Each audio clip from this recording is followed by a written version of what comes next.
We enjoy a game of dominoes and singing karaoke. I just love crew.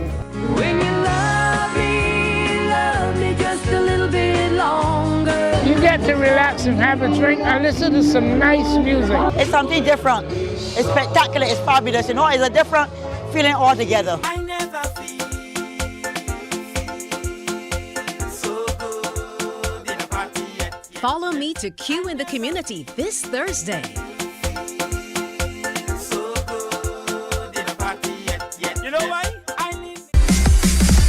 While you go about your business, we go about our business, and that is gathering the news. Stay up to date at CBC News Barbados on Facebook, Instagram, and Twitter. Get news update on radio throughout the day. And join us for the CBC News Night at 7 every night. CBC News team is on the job and bringing you the news. There is a saying, you can find a Bajan anywhere. Are you a Bajan living abroad? Or do you know of one who has migrated to another country? Well, we at Mornin Barbados would love to have you or them on our Bajan Afar segment. Share your amazing stories, experiences, and how you have adapted to a new culture. Send us an email to morninbarbados@cbc.bb.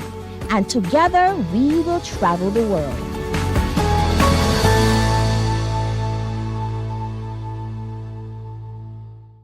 From 98.1 to CBC TV8 comes the Soca Avenue, the sweetest soca hour in radio. It's artists with new tunes and some old sweet ones too, jamming on the Soca Avenue. Saturdays, join AON Skills and the crew down on Soca Avenue, all new on CBC TV8. Feeling the festival.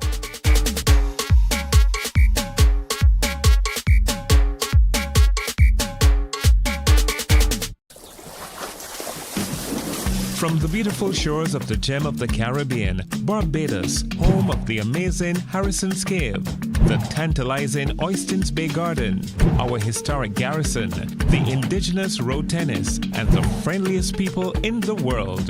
We are 94.7 FM, the ultimate Bajan experience.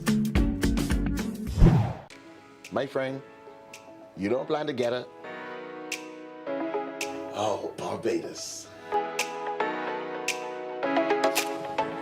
Hey, I'm KB Clean. Join me 6 a.m. until 10 a.m. right here at 94.7, the best and ultimate Bajan experience. My show is called Bajan to the Bone. Don't miss it, Bajan to the Bone. Weekdays right here and only here on 94.7.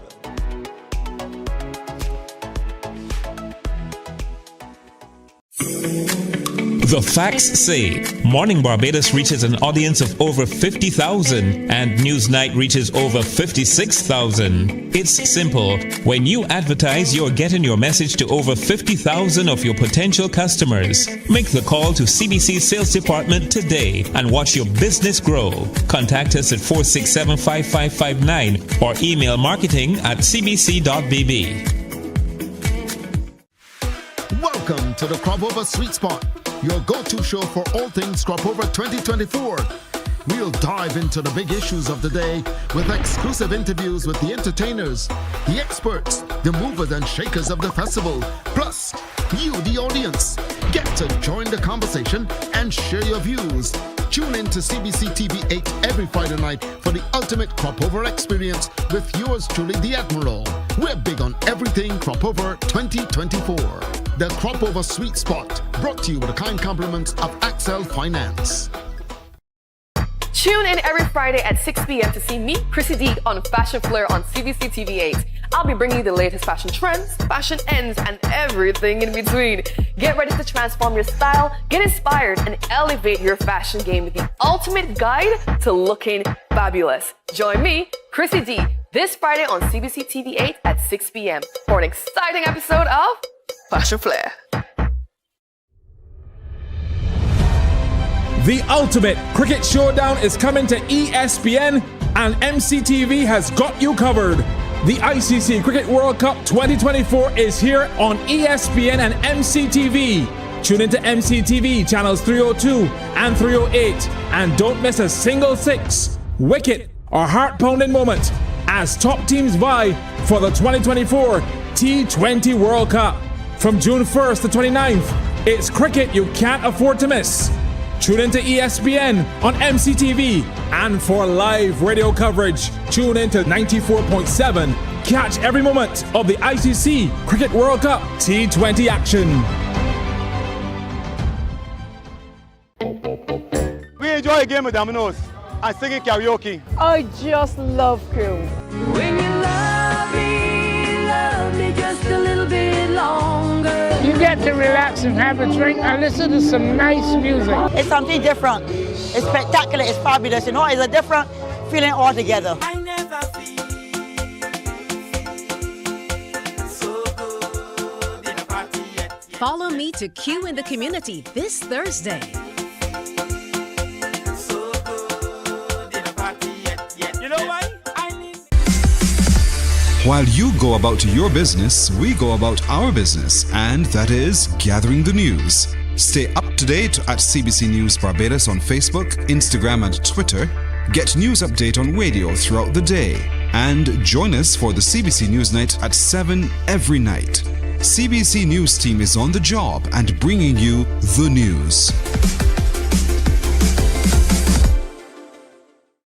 There is a saying, you can find a Bajan anywhere.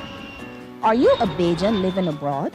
Or do you know of one who has migrated to another country? Well, we at Mornin Barbados would love to have you or them on our Bajan Affair segment. Share your amazing stories, experiences, and how you have adapted to a new culture. Send us an email to morninbarbados@cbc.vb. And together we will travel the world.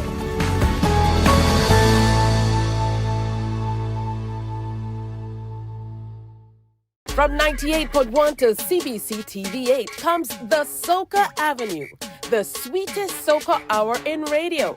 It's artists with new tunes and some old sweet ones too, jamming on the Soca Avenue. Saturdays, join AON Skills and the crew down on Soca Avenue, all new on CBC TV8. Feeling the festival.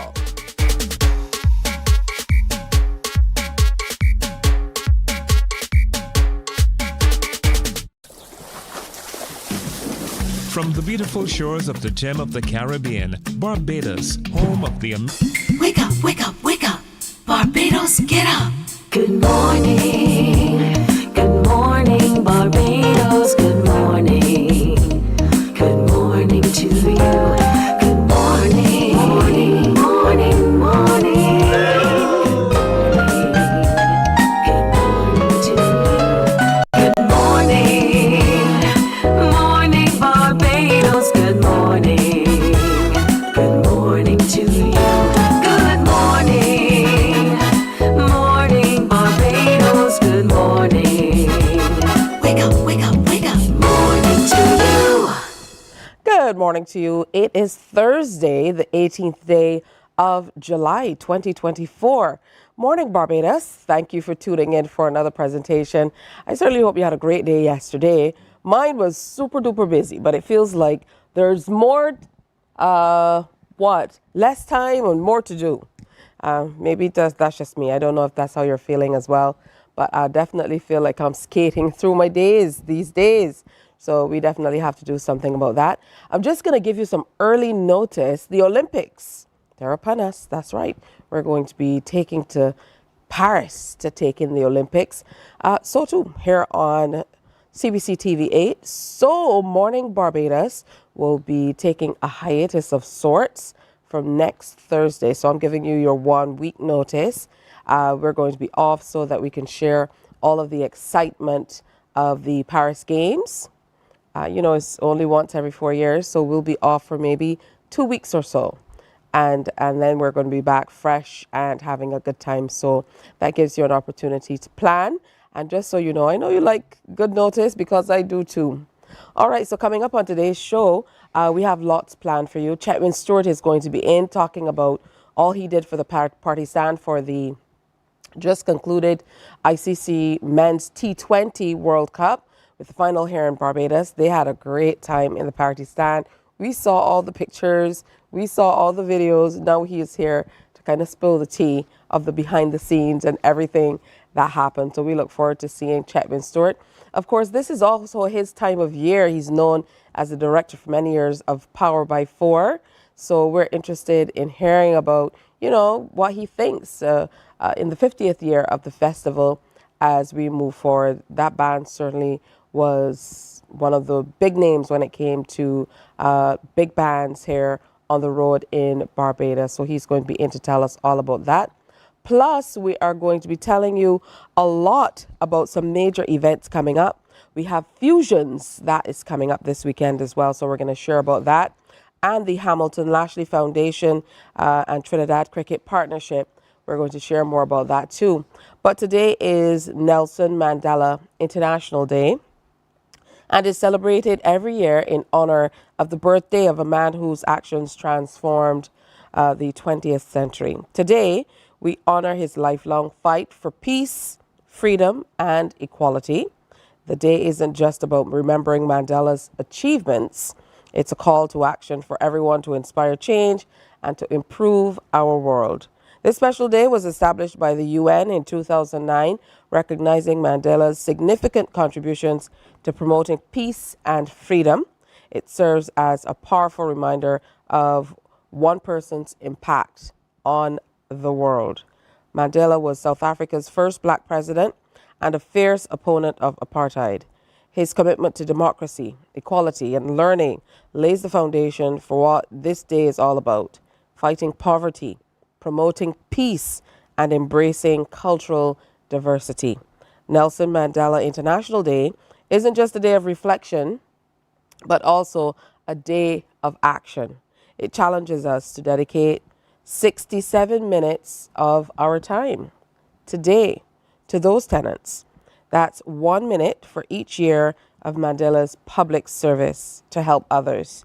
This initiative encourages us to take small steps towards making a big difference, echoing Mandela's lifelong commitment to serving humanity. And if you can call up my crew in the back and tell us where the Nelson Mandela Park is here in Barbados, who knows, we might have something for you.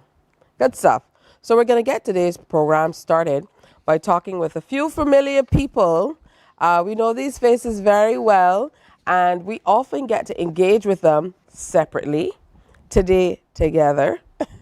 So they're going to have to kind of qualify that and let us know what brings them here together.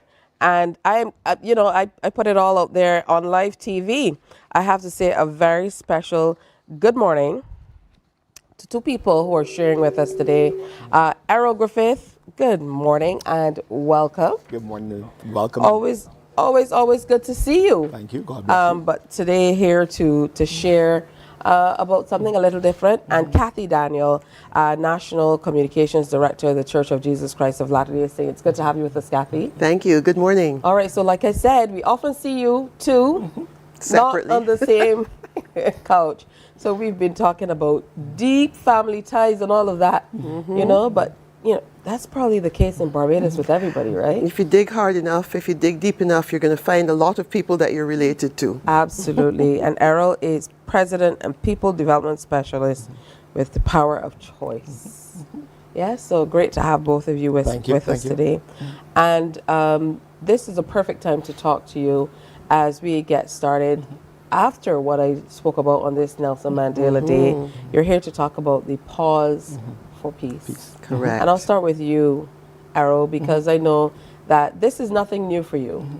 This is your life's work, encouraging people to do a little introspection and be their best selves.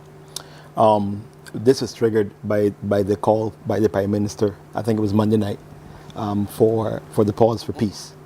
And I woke up, I actually watched the full address on Tuesday. And then I woke up yesterday morning with this thought in my head about persons, something, are you going to participate in this time of prayer? One, two, who are you really praying to? Do you know who you're praying to? And then 3, do you believe that peace is possible? And not just peace in terms of the violence that we've heard so much in the news recently. Do you really believe you can be at peace in your personal life, in your family life, in your work life, in your school life, and where you choose to play and recreate? Do you really believe it's possible? And then the 4th one was, are you committing to seeking to influence peace wherever you are? And so I just drafted it as it came to me. It was just after a little before 3 o'clock in the morning. And then Kathy happens to be my cousin's wife, sorry. Okay. Cousin. And I shared the draft with her, and she responded to it. And I said, Kath, you're a graphic artist. I'd never asked her to do anything for me graphically before. I said, you mind putting an image to it? And so she agreed. And then so we worked on it, and then began to share it. And so really and truly, it's about anybody who wants peace in their life, regardless of faith. What are you going to do in order to have this peace in your life? Because this peace is your choice. You know that we teach the power of choice. And message number 10 is that I will live, work, and play at peace with all others. But peace doesn't just fall out the sky. Peace is a process. And what we've been trying to promote and encourage for these last 26 years is understand the process to peace and try to live the steps that are necessary. And so this is why, so we don't have any formal relationship with the call of the Prime Minister, but the Prime Minister having made the call, the whole idea, who can we influence to believe in peace and participate, and then even seek the supernatural of God in us to have peace. Because one is a mindset change that we can all apply, but then, so many people will say, something, at some point in my life, I've experienced a sensation, I've experienced a peace that didn't make any sense. And many people, some don't know who it is, some will realize it's God. And the whole idea is that even if you've experienced it once, how can you teach yourself to be able to experience it all the time? And if you've never experienced it, then hopefully you can believe that's possible. And part of that aspect is prayer, can be prayer. All right, Kathy, talk to us about what resonates with you in this message. It was, I can't even say it was the answer to a prayer because I hadn't even prayed. In my calling with the church as National Communication Director, basically it is to bring the church out of obscurity. A lot of people don't know very much about the Church of Jesus Christ of Latter-day Saints. There's a lot of misinformation out there, unfortunately. And so I am called upon to raise the profile of the church and to let people know who we really are. And the peace process, oh my goodness, that it resonated with me. As I said, I can't even call it the answer to a prayer because I hadn't prayed, but here it was, boom, in my lap. And so I took it up and ran with it because we need to do something. We don't need any more lot of long talk. We need to actually reach out there and start showing people how it's done. I know I speak subject to correction, but my understanding is that we have had so far 27 murders for Barbados for the year. I also understand that for the whole of last year we had 20. So if we're on track, this is not a good thing. And every one of those people was someone's son or daughter, might have been a sibling, might have been a spouse, might have been a parent. But they're all human beings. And this is something, Errol and I share that belief in God, that like any parent, he doesn't want his children fighting. Now, people have different belief systems. That's fine. I'm not here to force my belief down anybody's throat. What I would like to see is action being taken to bring peace to our country, to help those who are struggling, and to cut down on this violence. Where do we start, though, Errol? Because in listening to the both of you, where this takes me is back to early school days and the hymns that we used to sing most mornings at full assembly or, class assembly or sometimes it was house assembly, year assembly, whatever. And one of the songs that we sang often was "Let There Be Peace on Earth." Yes. And "Let It Begin With Me" is what resonates with me. But for some people, they really don't know where to start. So, where's the beginning? Well, in terms of what we do and what we try to encourage, okay, we spend a lot of time trying to influence people to realize that we all have free will. That's a gift that we all have from God. And it's how we use that will that determines the quality of our lives, including peace. And so we try to emphasize, something, okay, we all have free will, but what does that really mean? It means that I'm totally responsible for who I am. I control me, my mind controls me. And then to understand that if that's the case, then here's what, I'm responsible for my every thought, my every word, my every action, but also my every feeling and emotion. And so the idea is not to get people to blame themselves, but take responsibility. So if I'm controlling my mind, I'm controlling my words, my action, my feelings, my emotions. What emotions do I most want in life, or feelings? What do I want to best speak? What do I want to best do? And if people can take responsibility and understand they're responsible for who they become, now they can identify what's their best selves and then try to make the effort to become their best selves. But on top of that, recognizing that we really can't control anybody else. And so much of our anger and our negative emotions are largely by how we choose to respond to people and things that we absolutely have no control over. And so we promote the whole idea, learning to accept whoever and whatever you cannot control. When you learn to accept, it's not what I would like, it's not what I want, it's not what I think is good, but something, I can't control them, they're who they are. So here's what, let me accept the reality that I can't control them. And once I learn to accept, then I can now begin to experience some level of inner peace versus the negativity. And now then, I'm in a position to seek to influence, because I'm seeking to influence not out of, again, using the word negativity and frustration and anger, but I'm seeking to influence from my own place of peace. And we are most effective when we are at peace. And so that's why it's so important.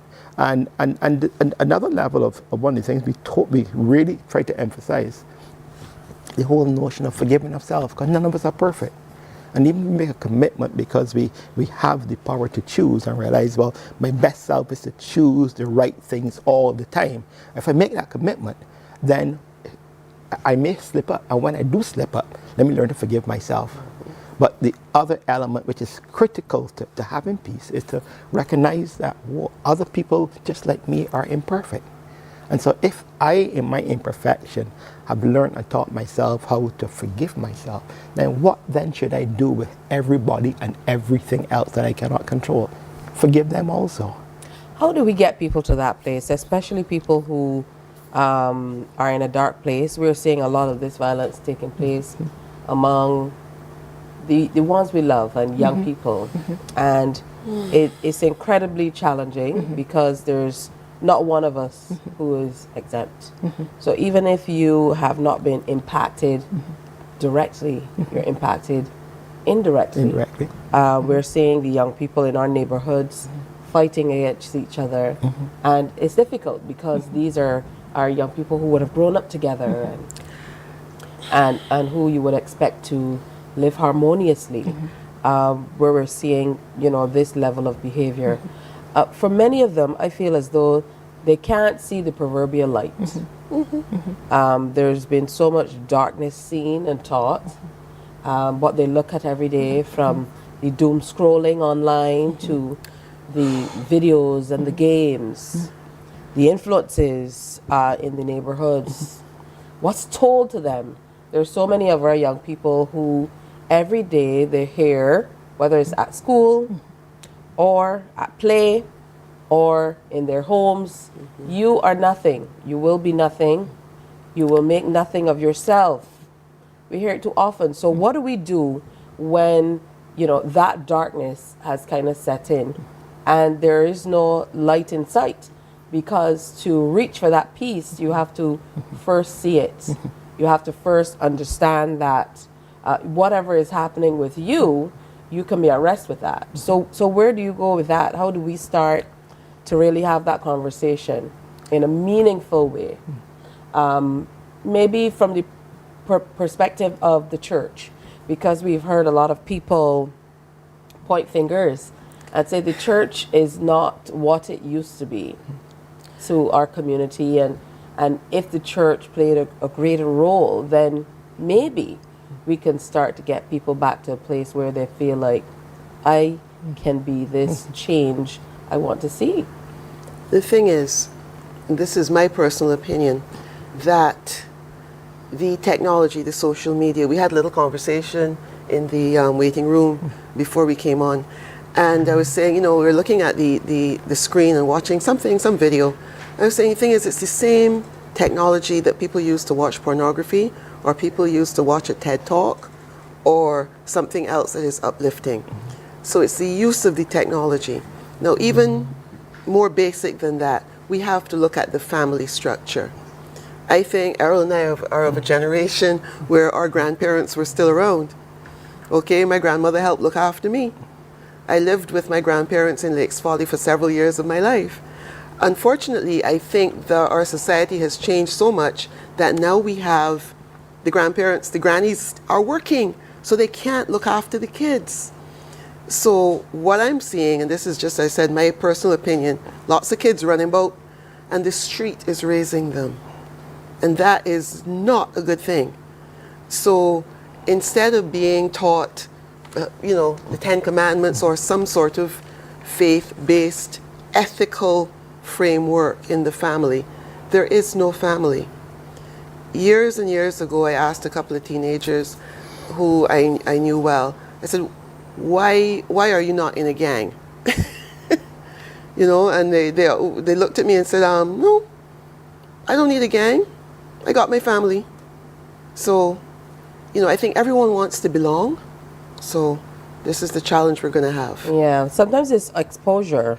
And I know there's a lot of guilt with families who indeed make the effort to the extent that they can to be able to keep their young people on track.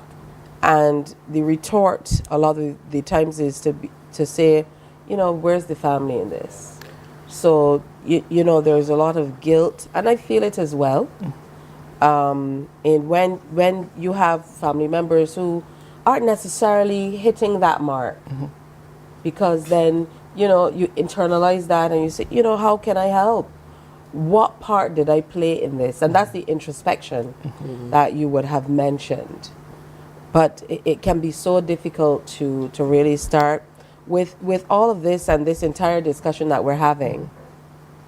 I think the important thing for us to end this conversation on is that we've gone to a place of introspection. And if you don't go to that place of introspection, then how do you kind of take stock, as the old people would say, of the situation and kind of try to chart a way forward? So I think why you're here and what hit you, Errol, if I'm right, is for people to reflect on where they are and where they want to go, so that they can change themselves, their families, and our communities. Can't change the family and the communities because we're going to change ourselves. But if we live it, we're in a much better position to seek to influence. Yes. Got it. And people watch you. People watch you. You're an influencer whether you know it or not.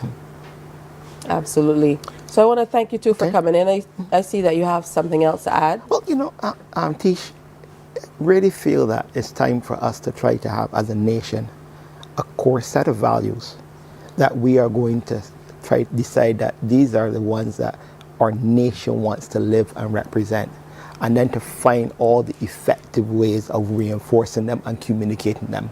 And it must be not of any one religion, but fundamental principles that any human being can relate to and seek to apply and live in their lives. Correct, yes. I don't know, absolutely. Unless we get a core that we can agree to and promote, I don't know if we will ever get to the point of the change that we really and truly want to see. Absolutely. Remember, the Pause for Peace, as called for by PM, Mayor Motley is Saturday, July 20th, 12 noon. And I think it's a great opportunity for us to, as a nation, do some introspection, some reflection. And that starts with quiet. Sometimes everything it's just too loud. Start with a little quiet, and let's see how that one works out, and see if we can get back to some neighborly behavior, because that makes all the difference. All the difference. I want to thank you two for coming in. Thanks for giving us the time. Certainly set an interesting tone for the start of the show, but it truly is important. And just like you, Kathy, tired of the lip service, man.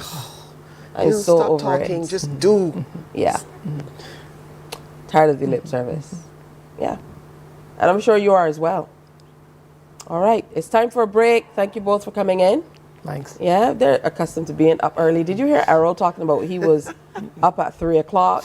I sent in Kathy that email and she responded right away. I didn't respond that early. That's my story and I'm sticking to it. They're up already, so we didn't get them up early for Morning Barbados. I'm too ugly to sleep. Oh, child. He said it, not me. Kathy said speak for yourself. All right, have a great one. Thank you. And I look forward to speaking with you after Saturday. After your break, we can come back. For sure. All right, time for a break. When we come back, a whole lot more coming up here on Morning Barbados, so stay with us. We're going to be telling you about national summer camps. Very, very important. And we have many of them, particularly in our schools. We'll tell you more. Morning, morning, morning. Good morning. Good morning to you.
From the beautiful shores of the gem of the Caribbean, Barbados, home of the amazing Harrison's Cave, the tantalizing Oystins Bay Garden, our historic garrison, the indigenous road tennis, and the friendliest people in the world.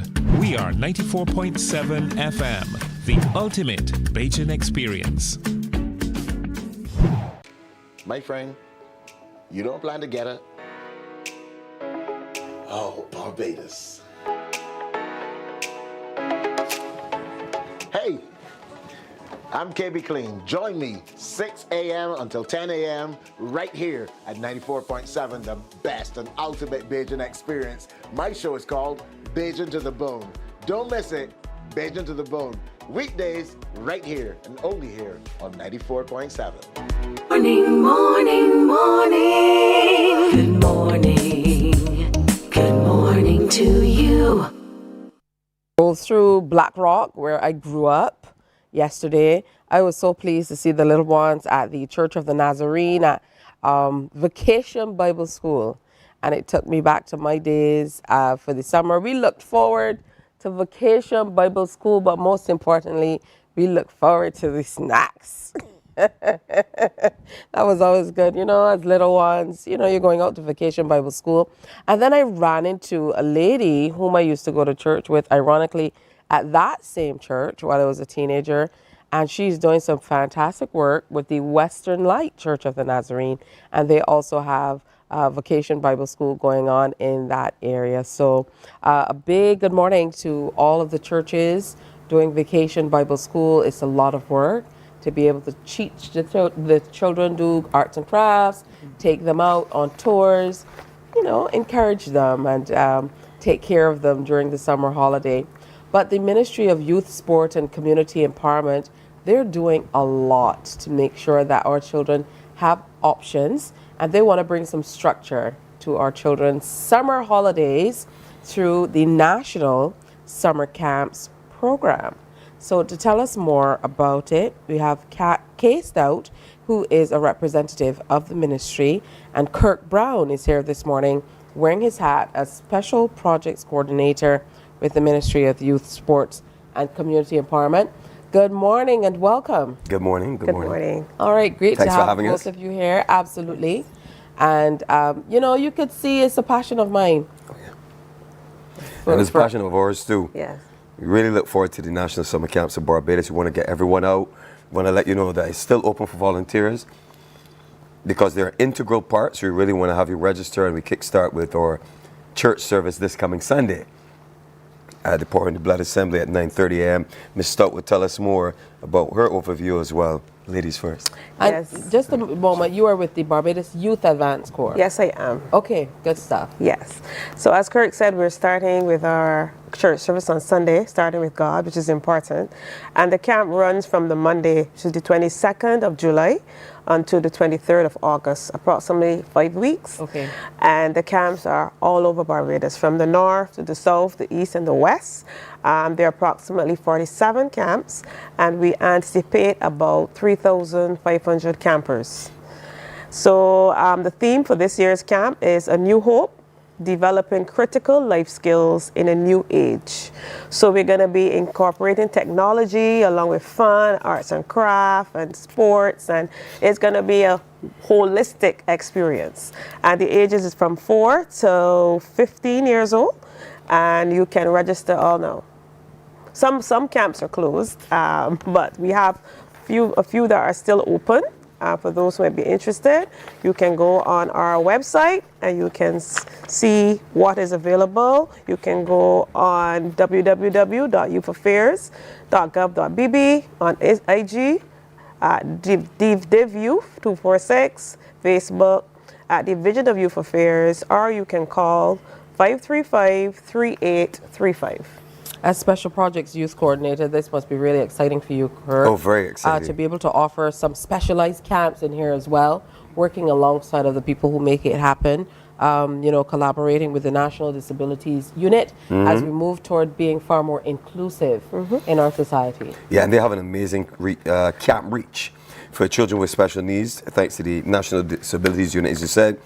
And learning programs, art, sport, adventure, 5 weeks as we mentioned, 50 plus indoor and outdoor activities. Just call 535-3600. That's 535-3600.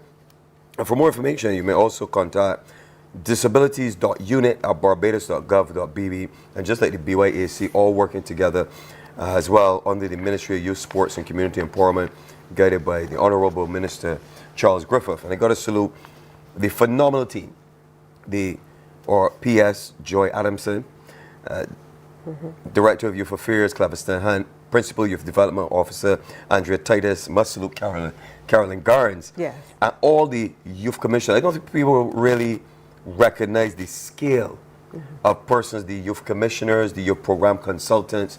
I'm part of it. I'm also chairman of the Special Projects Committee, who've been working behind the scenes in tandem with the ministry teams in terms of the youth program consultants and so on. But it's really a learning experience, it's an eye-opener, because the amount of work they have to do within each zone, each parish, checking out the camps, putting it all together, and this is an annual task. Yes. It's not that it popped up this year. At the camps, the response has been so amazing. Some were oversubscribed. Bike Hall, for example, Church of the Nazarene is now full, or National Summer Arts Camp at Bush Hall Community Center full. And I want to say this because it speaks to the response. the Golden Rock in Pine Community Resource Center, Pathways Camp, Harold Nurse Community Center, the Yes Experience Enterprise Camp, full the digital media camp at the ministry. So many persons I see young people here that have come through the ranks involved in the youth camp, digital media, and the Bonnets Resource Center full as well. But don't, that's just a few. There are many others that are available at youthaffairs.gov.bb. I mean, we're bringing out everything. We're bringing out the gaming bus. We're taking them on tours, not just tours and natural heritage, but we're heading out to tours of Chafet, showing Barbados industry, and we're heading out to the Olympus Theaters, having a movie day for the young people. So a good mix of some, some fun learning ways to learn in a fun way, but ways to have fun as well. Oh, yeah. So, that makes all the difference for the summer. And speaking of saluting agencies and people who are working hard behind the scenes, I know that you're working along with a number of other government departments and agencies and ministries to be able to make this happen. Interesting that Joy Adamson is now PS in the Ministry of Youth. Good morning to you, Ms. Adamson, because you're also partnering with the Ministry of Education, Technological and Vocational Training Summer Nutrition Program, or the SUN program, to be able to keep the children well watered and fed. Yes, they are one of our partners, and of course lunch will be provided, and this is through the SUN program. So we're going to have nutritious lunches, and we're promoting good health in the camps, trying to promote use fruits and vegetables. We are known as the amputee capital of the world, so we want to stop that, and we want our young people to live healthy lives. We also have partnerships with the Prince Goodwill Foundation and the Affinity Plus Credit Union Limited. They donated special art sets, the crayons and stuff for the camps. Other partners coming on in national camp level contribute to giving donations for supplies and so like that. So we are open to even more contributions. If any businesses out there want to contribute to this worthwhile initiative investment in our young people, we are happy to receive whether monetary or material contributions. I feel like we're at a fork in the road, Kirk, and I don't know if you heard the last conversation I had, but I think it's important for us to really start to kind of work really hard to inculcate some great values in our young people. And it starts with showing them some love and affection, a little TLC. I recall older people would look at somebody and say, oh, they just need a little TLC. A little care. A little care. A little guidance. A little care. Yeah. And I think, these summer programs these summer programs, they are a way to kind of give them a little care. So the best in informal learning, but also a little excitement, get to learn about the country and go on tours. Just yesterday, one of my little nieces was telling me, I passed by your house. And I was like, what? Where were you going? I was going to Tree Houses. And it was like good stuff. They're learning the island. They're learning places of interest. Sometimes for the first time. For the first time. They're having fun, and that makes all the difference. Talk some more about these partnerships, Kirk, because this is what makes all the difference. Yeah, and Corporate Barbados is still open, available for sponsors, as you say. It could be part of your corporate or social responsibility. Come on board in your communities. Go online again at that amazing website, youthaffairs.gov.bb. You can look at the camp, say, I'm located in St. George, I wish to be a part of, or St. Andrew. And it said, the community approach, as I said, it takes a village to raise a child. And you can listen out for our tours or areas and find out if we're coming close to a business near you. You may reach out to us directly, call the ministry, reach out to the individuals. You hear the names, the partners, persons like Ms. Stout, myself. Come and say, I want to be a part of this home and be a part of it. Also, that speaks to the volunteers. If you're at home right now, the young people, there's still space for you. We need more hands to help these young people. And I love what you said. Not just care TLC, but keeping them busy. The elderly also say idle minds are the devil's playground. So what we got is everything from religious education, tours, St. Nicholas, Abbey, Arlington House, Portville, Sugar Factory, career development with Export Barbados. You get to see the Coast Guard, the prison service. You know what to do, where not to go, where not to end up. The Morgan Lewis Windmill. The manufacturing plant, as I mentioned, also providing meals thanks to Chafet Restaurants Limited. Adventure of Fun. We're going to Echo Tours. So really taking them across the length and breadth of Barbados, all 11 parishes, Peg Farm, Cocoa Hill Forest, you name it, and their camps in every parish. So that's why we need the partners to come on board, and we're teaching them everything from personal development, basic first aid. I want you to know it's not just a little bit of craft and then some lessons, or you're playing a little cricket and you go back inside. I am talking robotics, coding, really setting them introduction to AI. And as I mentioned, the gaming bus, a little relaxation, because one of the big emerging markets right now, that EA Sports, the electronic gaming, massive market. I know a lot of parents want to keep their children away from gaming, but it's big bucks. Massive. Not only playing games, but the development of games. Yes. And a lot of the young people who are interested in playing, they are equally as interested in developing games. So to be able to set the table for that is equally important. Now for you, Kay, working with the Barbados Youth Advanced Corps, I know that you will know firsthand what it makes, how it can make the difference to a young person and their family to be able to get them gainfully engaged. Yes. Okay, so built into our acronym is BYAC, built into the BYAC program, our students are required to do 200 community service hours. So this is an opportunity for them to give back. So much is invested in them, millions of dollars throughout the program. The program is for 2 years. So your money is invested in your development. So now this is your time to give back. Share the skills you've learned in the program. And some of them have gotten these skills before coming into the program and would have built on them. Some of them developed their skills when they came in. They learned, I have this talent I never knew I had. So things like arts and craft, disaster preparedness, so cooking, baking, whatever your skills are. And our students are trainees, we call them. Those enrolled in the program are called trainees. They are assigned according to where they live. So they just like walking distance. Good stuff. What age do you have to be a part of BYAC? You have to be between 16 and 20. All right, good stuff. We got to say bye for now. Yes. But I certainly want to hear more about what's happening. It's exciting times ahead. And we can't list off all the summer camps, but get online and do them. And we're going to try to share some of them on the screen throughout the morning.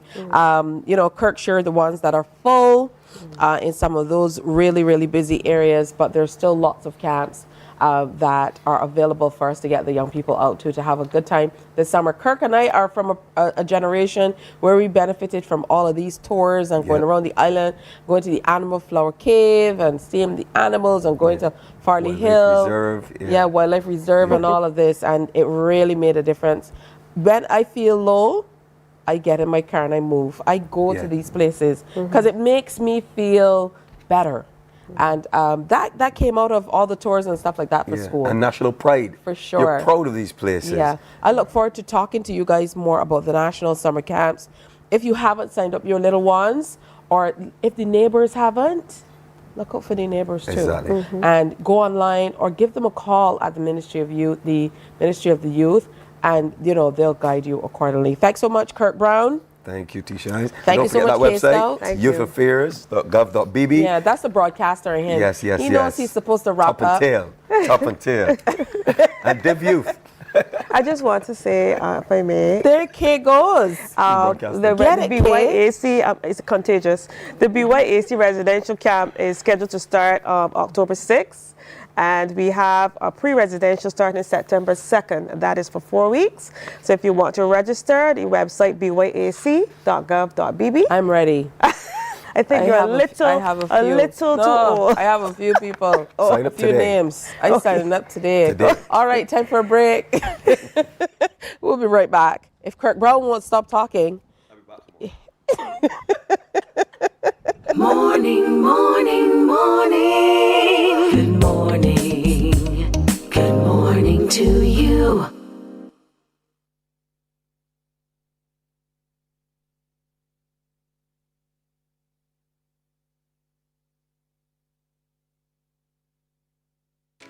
My friend, you don't plan to get it? Oh, Barbados. Hey, I'm KB Clean. Join me 6 a.m. until 10 a.m. right here at 94.7, the best and ultimate Bajan experience. My show is called Bajan to the Bone. Don't miss it. Bajan to the Bone. Weekdays right here and only here on 94.7.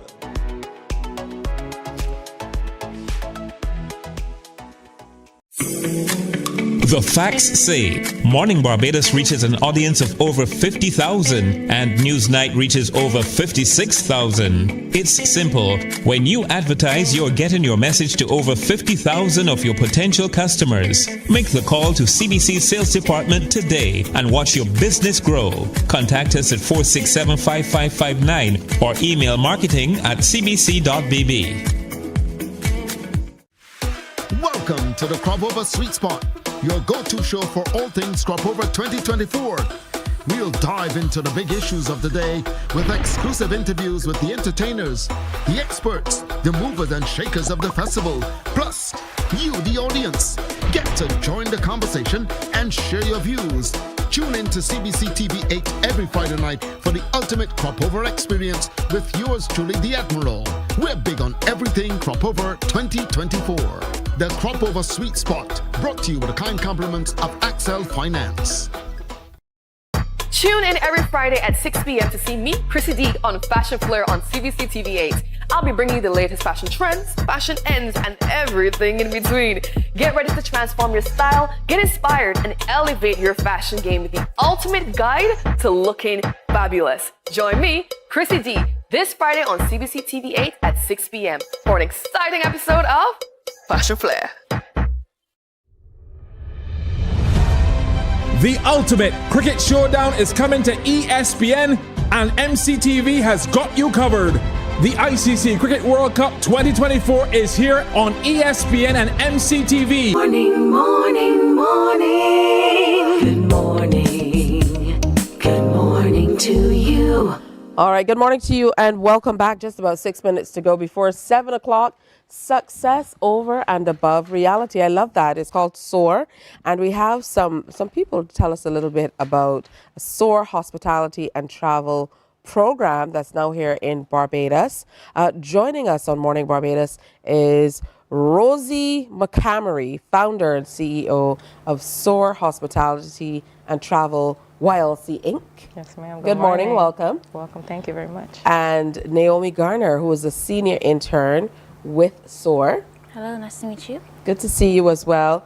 Andre, who's been busy taking lots of photos and videos. Andre Blazingame is Chief Operating Officer with Soar. Good to have all of you here. Thank you.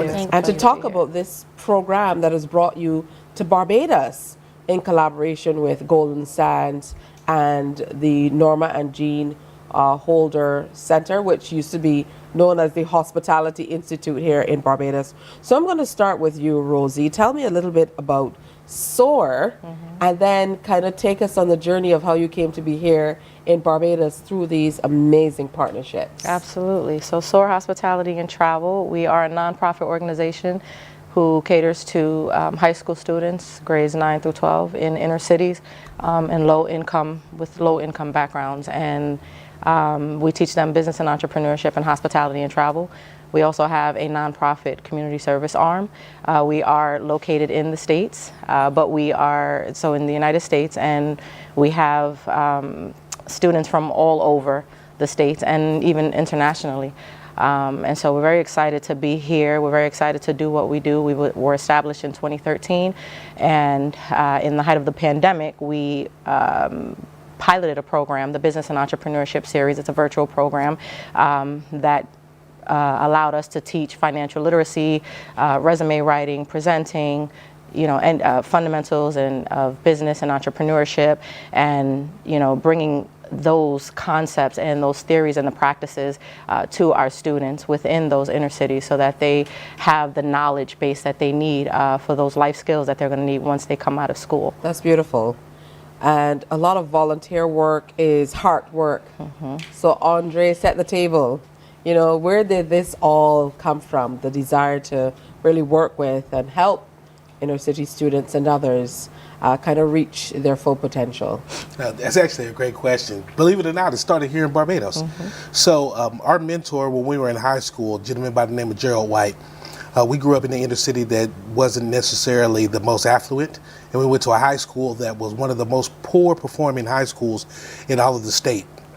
And Mr. White took some of us that grew up in that environment and said, you know what, you can be bigger and better than the environment that you're currently in.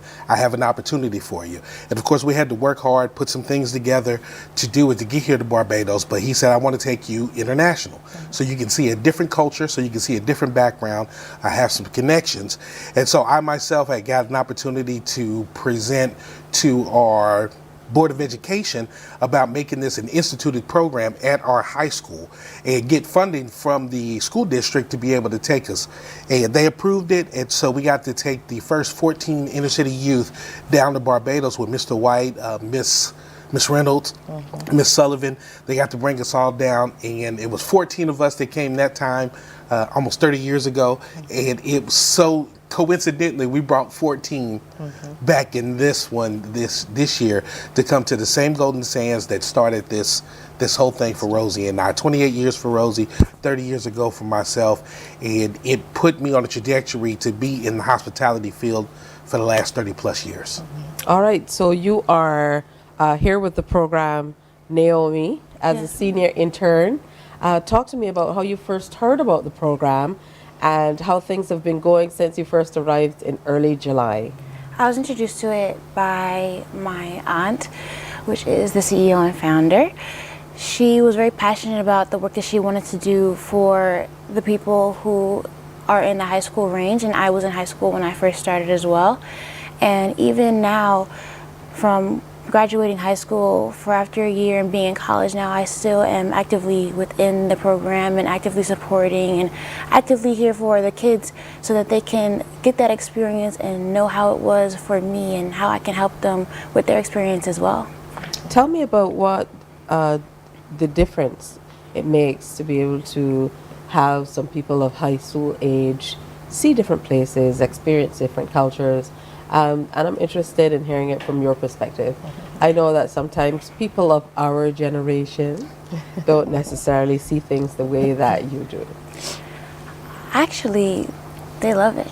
I love it. Even with me not being in high school, it's very nostalgic to be in that environment that both my peers and my chaperones that came with us love to be around. We've learned a lot, we've done a lot, and it's really given me more of an outlook on life from a different perspective, somebody who's a little bit more fortunate than others. So it's been great. It's all about perspective, right? It's all about how you see things. Because here we are also talking about kind of giving some perspective to our young people, and there are young people coming here to kind of take in the Barbadian experience. So that says a great deal as well. What are some of the components of the program? So what are they doing whilst they're here in Barbados outside of enjoying the beach? I know that's a big part of it. Yeah, so we have, a program set up or a collaboration set up with the Palm Marine, where we were able to actually bring some of the students from Princess Margaret Secondary School to the Palm Marine, and then our scholars got to teach some of the modules that we've taught them online. They actually get to teach it in person to these same students. And so that's an honor, right? Because I, as the CEO and also an instructor for some of these programs, I've never actually gotten to teach the students live or in person. Generally, our programs are run virtually, which is how we're able to expand our reach. And so for them to be able to have this opportunity to teach their peers, it's called our peer-to-peer workshop, and to do it on an international level is really monumental.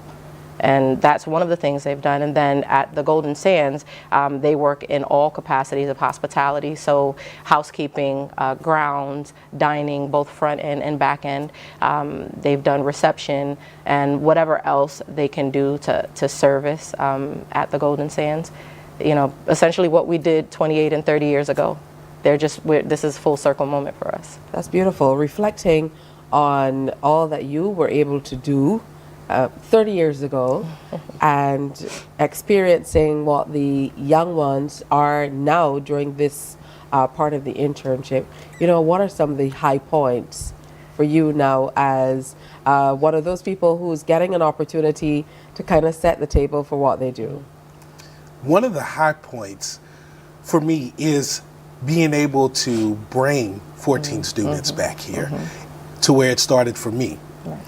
Another high point is watching the camaraderie between them, because we have students from about 5 different states and possibly could be from all over the nation that know each other basically by virtual being in the classes. But then they get together outside, offline, and communicate there. And then they get to all come down here to the internship and learn each other face to face. And it has been a rewarding experience for me to see, you know, Pennsylvania, New Jersey, Texas, Florida, all coming from these different backgrounds and different communities coming together for one common purpose, to soar and really just excite their own possibilities.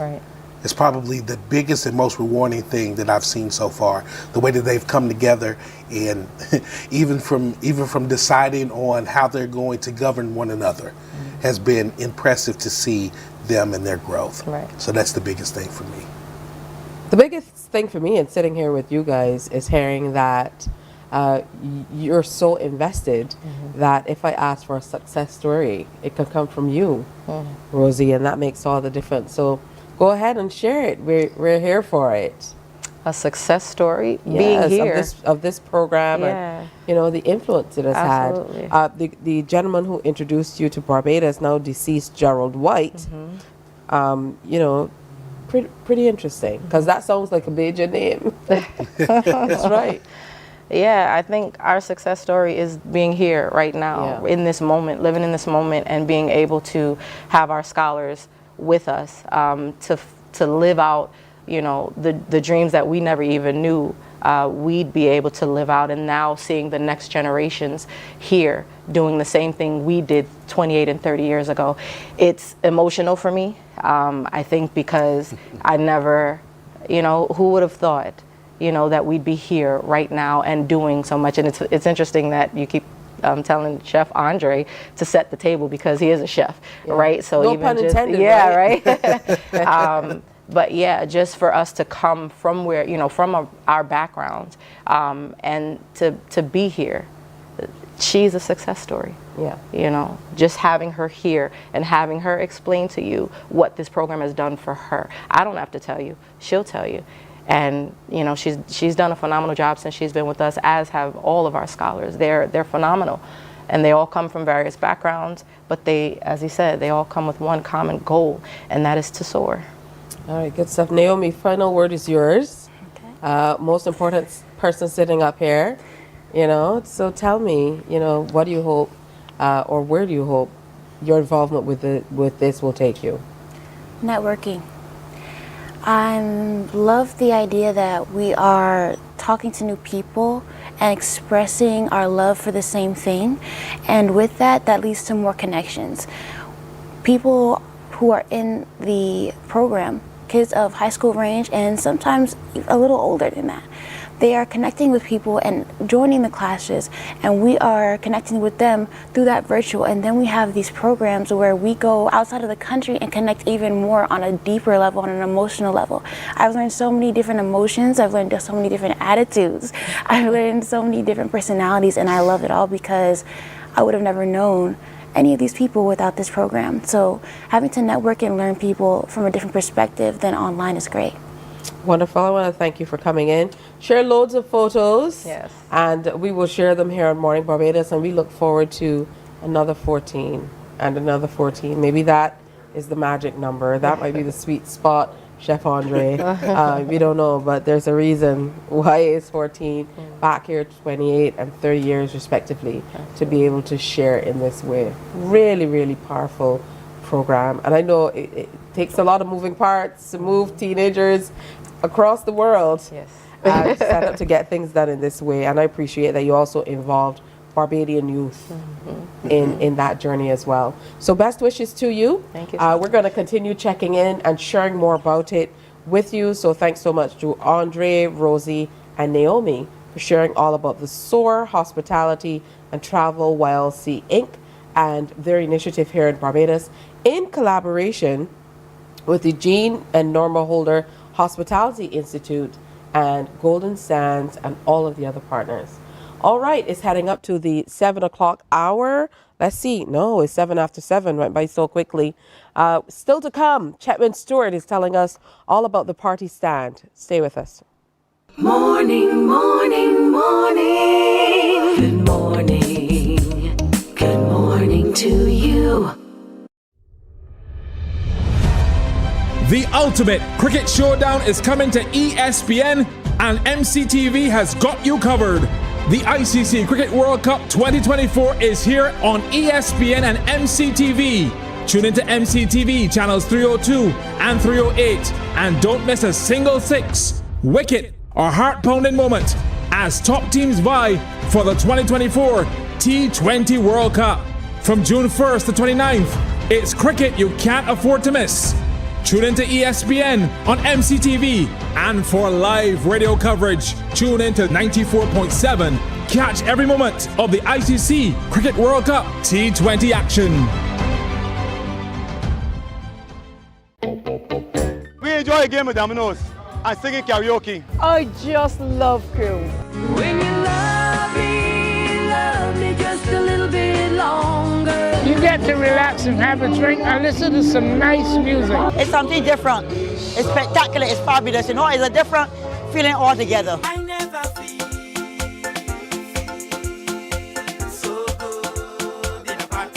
Follow me to Q in the Community this Thursday. You know why? While you go about your business, we go about our business, and that is gathering the news. Stay up to date at CBC News Barbados on Facebook, Instagram, and Twitter. Get news at Morning, morning. Good morning. Good morning to you. 7 o'clock. Good morning to you, indeed. You see me every morning with these papers. I think they plan to give me like more papers every single day, so I have like a pile of papers. But it kind of suits the people I'm going to be talking to next. I kind of imagine that these people are people who will have lots of papers. I don't know. I'm just talking craziness. And I can see Mr. Nicholas Branker's face. Good morning to you, Nicholas, director of the Crop Over 50th Anniversary Band. Also, Andrew Lynch is director of the Festival Band. Good morning, gentlemen. Good to have both of you with us, albeit online. Good morning. Everybody good? Everybody good on your end? So far, so good. Yeah. All right, Andre, go again, because I don't think I heard you. All is well my side. Good morning to you and good morning to Barbados. All right, wonderful stuff. You guys are here to talk to us all about the First Citizens Fusions in association with C&W. And that, of course, is coming up this weekend following a 4-year hiatus. You are back for music lovers to kind of take them on a magical trip down magic memory lane. And for me, Nicholas, I'm going to start with you because I remember what it's been like kind of taking fusions in as somebody who has hosted over the years. I had an opportunity to kind of be on stage and experience that. So talk to me about how you've been preparing for this presentation. Well, as usual, we try to do things very thoroughly. The time frame has been a bit of a stretch for us, but we are doing music in different ways. As you know, we always try to approach music slightly differently, and also to bring back things that you may not have heard for a long time, so that it keeps it fresh and interesting. And tomorrow night, that is the intention, to bring music that you have not heard for a long time, to bring music that you have heard in a different way, and to provide the environment for a great night of entertainment.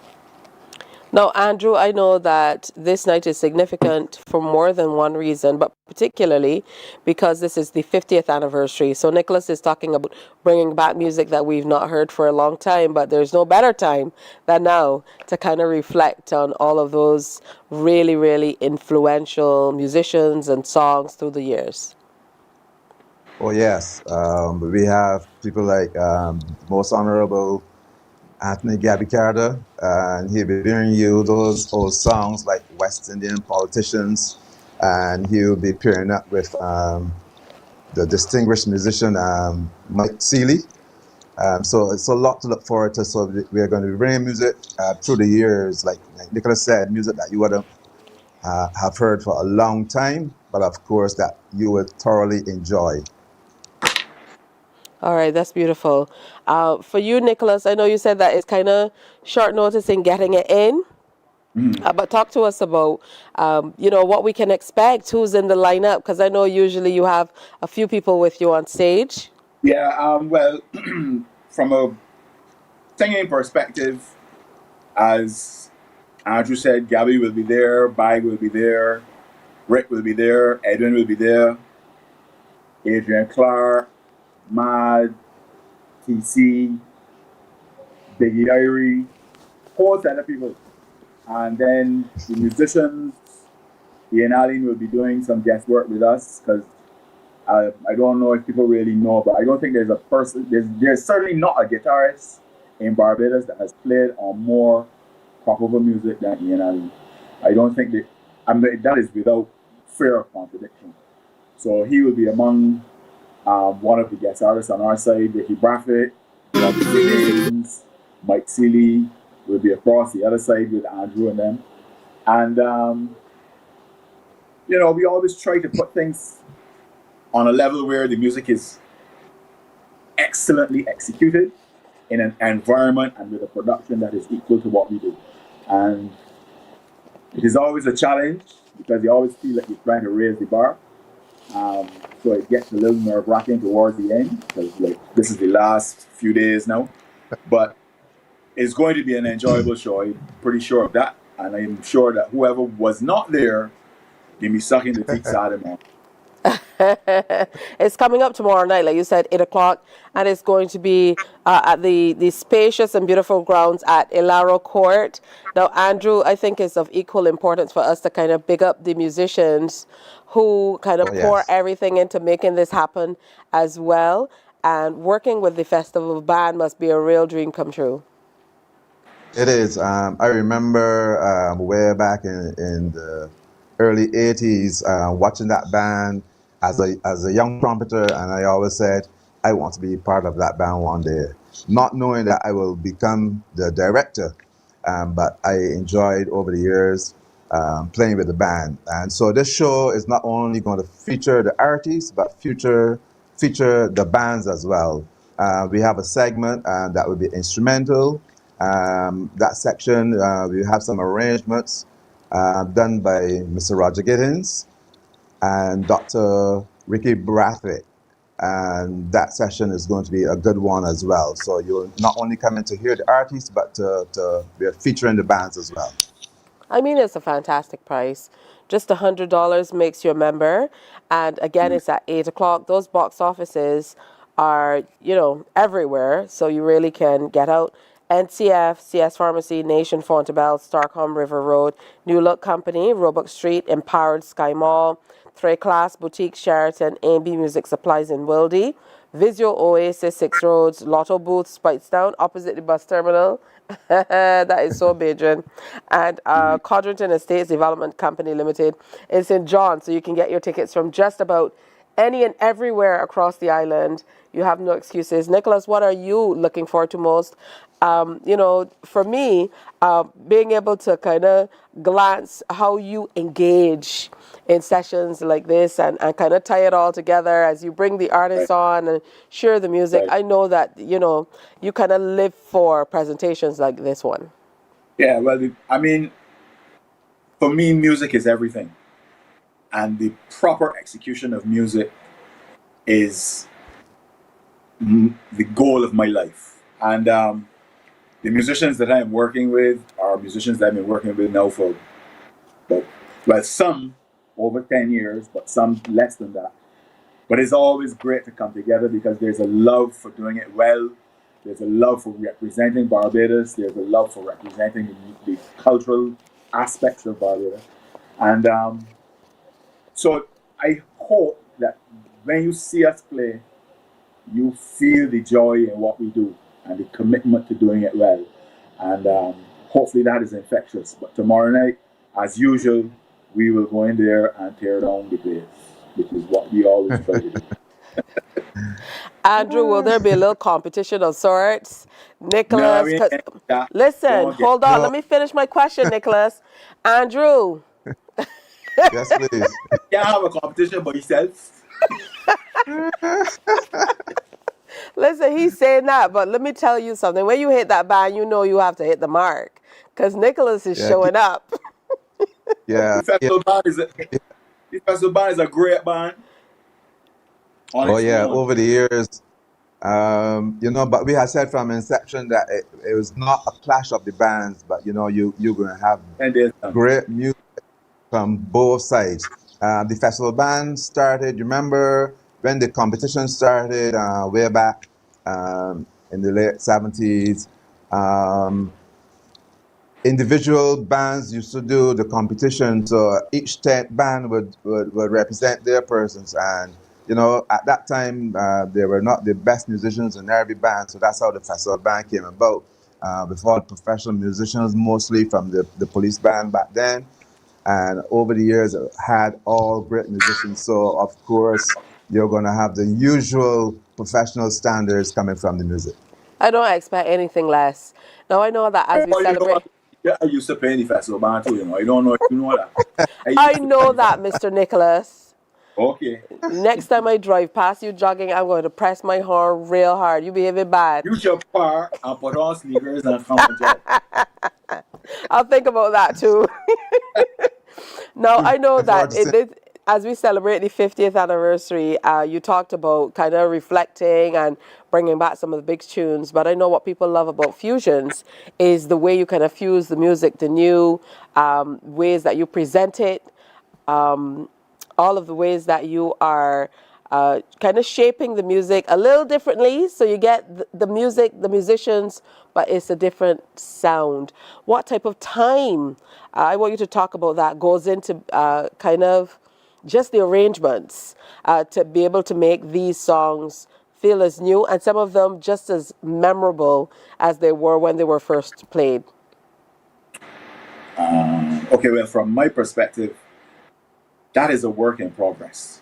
Because we are a band that plays kind of like not often, but regularly, if you understand what I mean.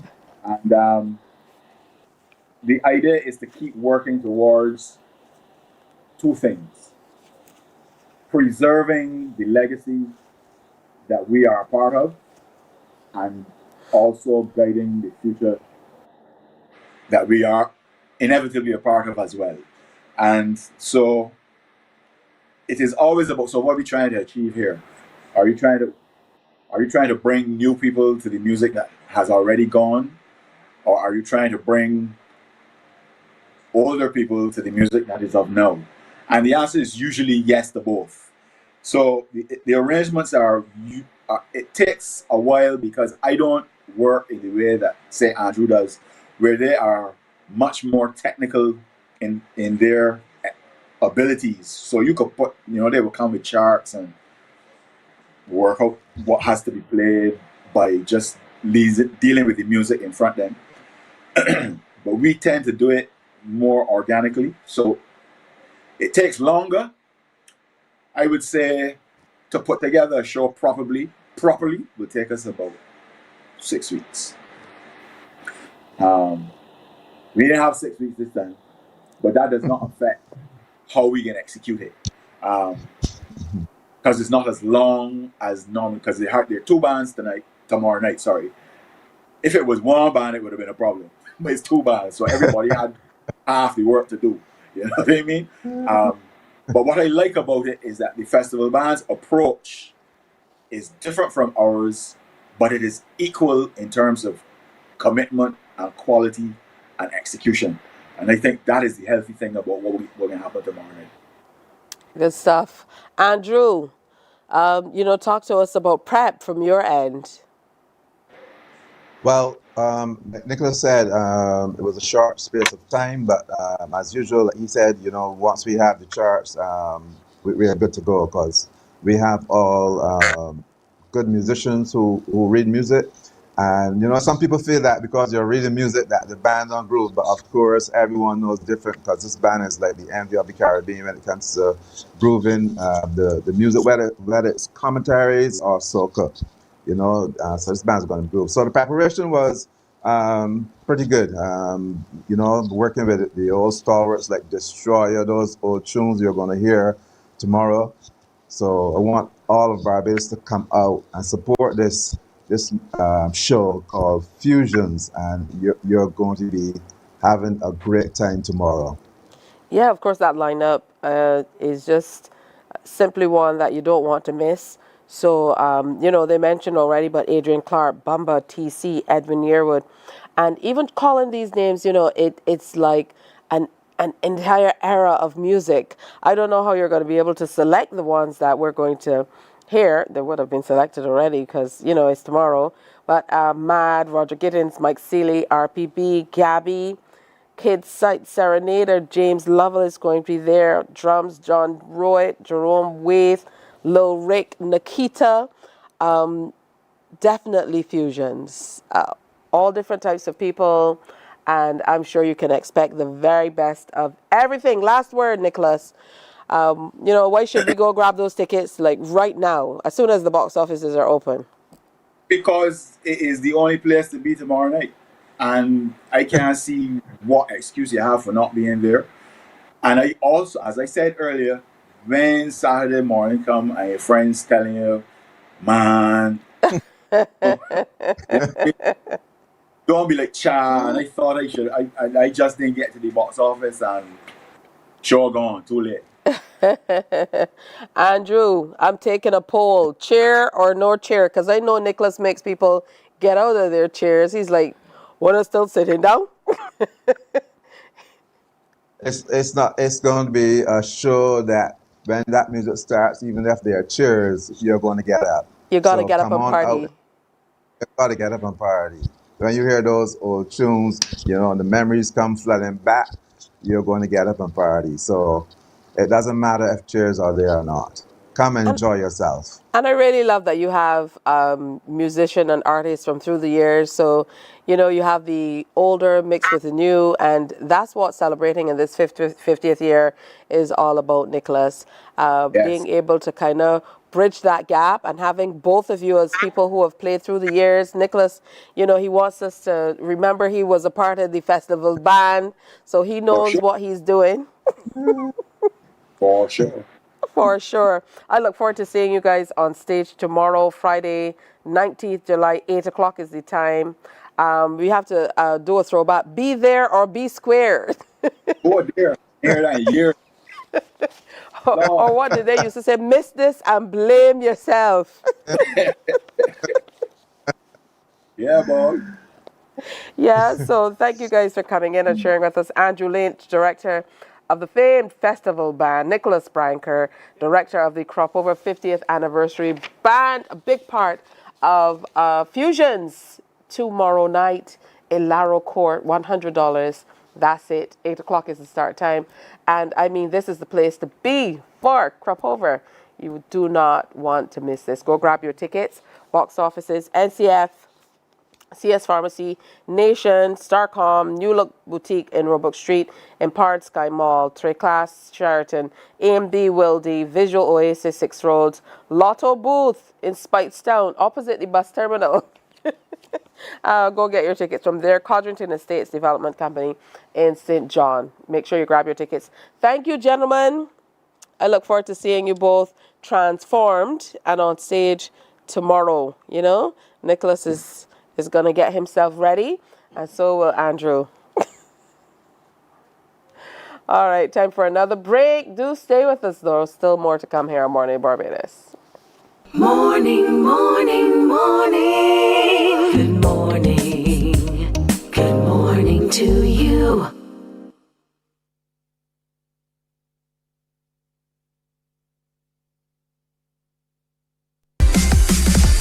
While you go about your business, we go about our business, and that is gathering the news. Stay up to date at CBC News Barbados on Facebook, Instagram, and Twitter.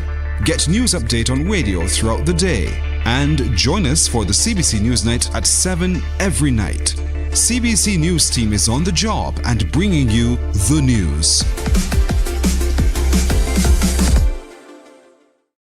There is a saying, you can find a Bajan anywhere. Are you a Bajan living abroad? Or do you know of one who has migrated to another country? Well, we at Mornin Barbados would love to have you or them on our Bajan Affair segment. Share your amazing stories, experiences, and how you have adapted to a new culture. Send us an email to morninbarbados@cbc.vb, and together we will travel the world.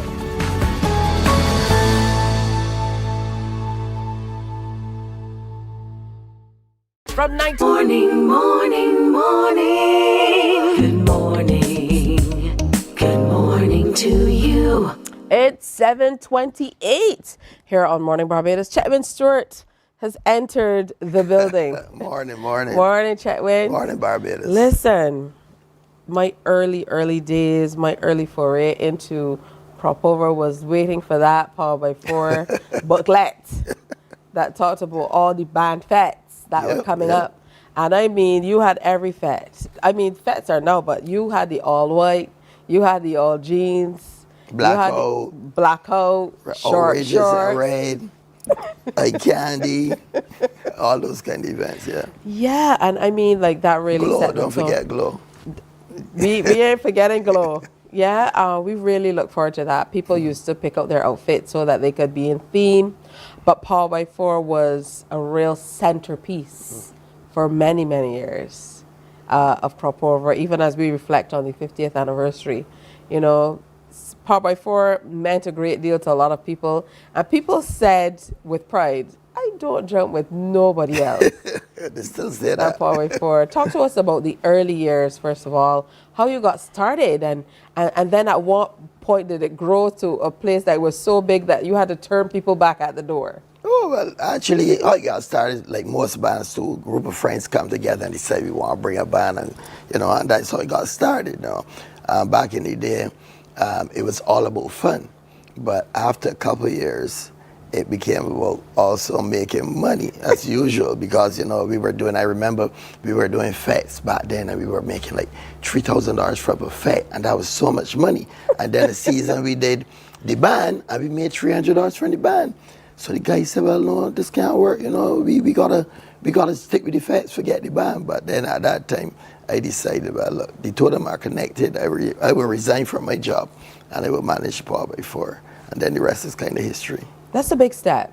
Yeah. To say I'm going to step out in faith and do this thing that's like once a year. Yeah, because at that time I was married and I had kids, and I supported my wife. I told her this is what I want to do, and she told me go for it. So it's because of her too, that I actually went for it. Yeah, that's important. What were the early years like as compared to where it really, really took off? Well, the early days, as I said, when we were doing the little fets and the conga line, and we were up there by the shelter, those were the days that people remember, The shelter was the thing to be at, We had long lines at night, and, we used to party in the street and things. So back then also, it was a lot of fun. But as you said earlier, a lot of people felt like they're part of Power by 4, so they were with Power by 4. And a lot of bands then came out of Power by 4. I remember Beige jumped with us before there was Beige, And that's how it goes all around the world. You have a large band, and then people start other bands and groups also. Boosters Road came out of Power by 4, So that's how it goes, You have a lot of people having fun, young people, and then they go and they start to do their own thing. And then it evolves into business. Absolutely, good stuff. At the height of everything, I can remember just seeing people when we showed overhead shots. And in those days, overhead shots for CBC, overhead shots were not drone shots. They were literally overhead shots. So we would find a vantage point. But the overhead shots of the Power by 4 crew coming down from the stadium. Yeah, I entered in the stadium also, because when we entered the stadium, we would have people at the front of the stage, and then the band would still be outside. Yeah. So those were the days. And in those days, your costumes were the risque ones. Yes. You know, Imagine people used to be that. like, I have to have time. a body to wear a Paul before costume. I mean, these days it's another story. Altogether, but, you know, talk to me about what the conversations were like at that time about these costumes. Well, you see, when we first came out, it was like, you know, it was like, oh, there's a party band that don't make costumes. It's just swimsuits and beads and stuff. But our market then were people, young women, called masses women. A lot of people get tired with this thing, but masses is really about women. So the women, our women left to party and move and stuff. So we had to put something on, and that was stay on. We can put stoppers and cardboard and that kind of thing back in the day. So we chose, obviously, then the swimsuit with the beads and that kind of stuff. But it was seen as really, really skimpy at that time. But that's how we evolved. You know, we were a party band. So we came out as the first party band, and then it evolved into more, as it grew then and people saw other bands and carnivals around the world, they wanted more. So then you brought in more, you bring in different designers. But back in the day, the designers, you didn't even get to see the costume. You used to see a sketch. When I used to jump with Cranston Brown, it was a sketch you used to look at, you know, but we didn't care, because as long as Kenny Bovell leading the section, be in that section. So that is how it was. And same thing with Power by 4. Everybody wanted to know was the lead section of Power by 4, because that section had designers, 200 women, only 40 men, right? Everybody wanted to be the lead section. They didn't really care that much about the costume. They really wanted to be in the band and having a good time. It's true. What was your biggest group through the years in terms of the numbers of people who jumped with you in any 1 year? Well, you got to remember, Power by 4 is not just crop over Grand Kadooment. Power by 4 is also Conga Line. And we had the largest Conga Line band a year. We brought over 2,500 people from Tall Rock down to the Garrison, right? And Malibu had sponsored us back then. And to us, it was amazing, you know, because Malibu came here for $40,000, you know. Back then, that was like $200,000, you know.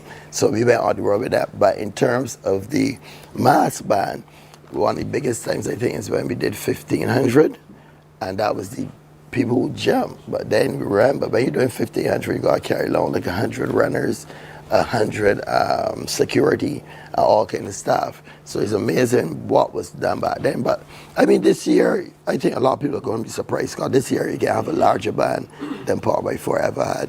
I think Aura is going to break a record this year. Wow, Aura for Crop Over for sure. But keeping the spotlight for just a moment more on Power by 4 and your legacy that you've been able to build throughout the years, you know, of equal importance from those costumes that people love was seeing you with the painted on abs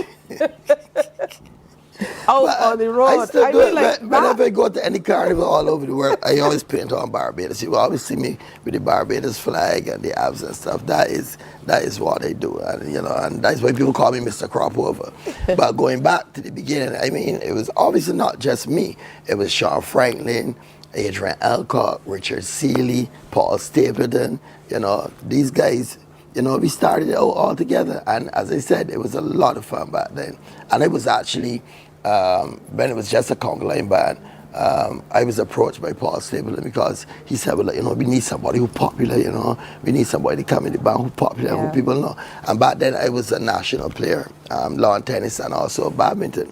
So then I came on board with the guys, and I loved the party. And you've kept the party going, not only at Crop Over, I guess, because you stepped out of the traditional workspace, then you were able to get into other things. So I know you've been behind the party stand at Kensington Oval. You had a place so named as well, just across the road, across the street from there. So tell me about how you've been able to kind of build and work with the party stand through the years.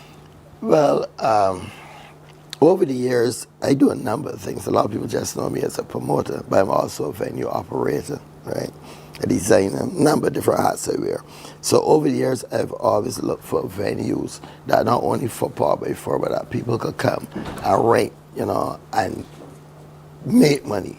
That's very important, because the venue is very important when it comes to a promoter. So, you know, so over the years, I've designed venues, you know, as you said, the party stand, we were at the shelter, Soca Beach, you know, lately Turtle Bay. You know, and now I'm in the process of bringing out another one.